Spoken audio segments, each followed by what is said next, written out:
బాపట్ల జిల్లా కర్లపాలెం మండలం తుమ్మలపల్ల సచివాలయం వద్ద యూరియా కోసం రైతులు బార్లు తీరారు. గత రాత్రి యూరియా సరఫరా కావడంతో రైతులు ఉదయం నుంచి లైన్లో నిలబడ్డారు.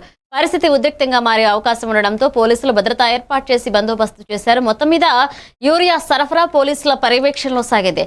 ఇంతకుముందు ఇలాంటి పరిస్థితి ఎదురు కాలేదని, ఇప్పుడు ఎరువుల కోసం గంటల తరబడి లైన్లో నిలబడాల్సి వస్తుందంటూ రైతులు ఆవేదన వ్యక్తం చేస్తున్నారు.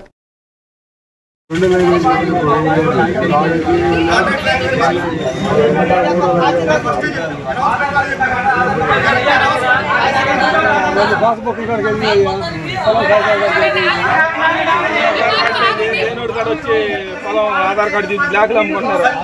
ఈత రాకుండా వాళ్ళకి ఎకరానికి బత్తాయిలో లెక్క ప్రకారం వెళ్ళాలి. ఏం లేదా వచ్చి వాళ్ళకి అర్థం తీసుకుని బ్లాక్లో అమ్ముకుంటారు. పొలం ఉన్నవాడు ఏమైపోతాడు?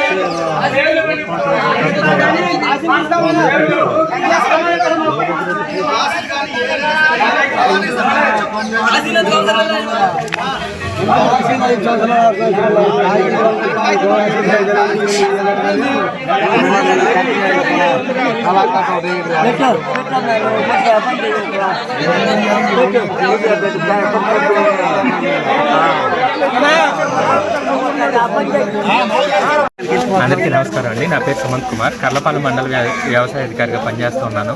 ముఖ్యంగా చూసుకుంటే ఇప్పుడు తుమ్మలపల్లికి 20 టన్నుల యూరియా వచ్చింది. అయితే ఈ యూరియా అనేది ఎవరికి ఎంతవరకు అవసరమో అంతవరకు తీసుకోవాలి, అంతకు మించి అదనంగా తీసుకోవడానికి లేదండి. అంటే మనకి ఏంటంటే చిన్నగా మార్కెట్ ద్వారా విడతల వారీగా వస్తూ ఉంది. దానికి మనం సహకరించి మీరు ఎంతవరకు అవసరమో అంతవరకే తీసుకోవాలని రిక్వెస్ట్ చేస్తున్నాం.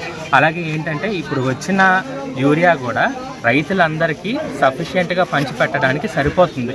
మీరు మమ్మల్ని ఇబ్బంది పెడుతూ డాక్యుమెంట్స్ ఏమి తీసుకురాకుండా ఎక్కువ ఎరువులు తీసుకెళ్ళకూడదని చెప్పి కోరుకుంటూ ఉన్నాను. అలాగే మనకి ఏంటంటే పేరళి పెదగొల్లపాలెం ఏరియాలో కూడా 10 టన్నులు చొప్పున సోమవారం మనకి ఎరువులు అనేవి వస్తూ ఉన్నాయి. అలాగే మిగతా ఏరియాల్లో ఎవరికైతే ఇంకా అవసరం ఉందో అవసరం మేరకు మనం ఎరువులు అనేవి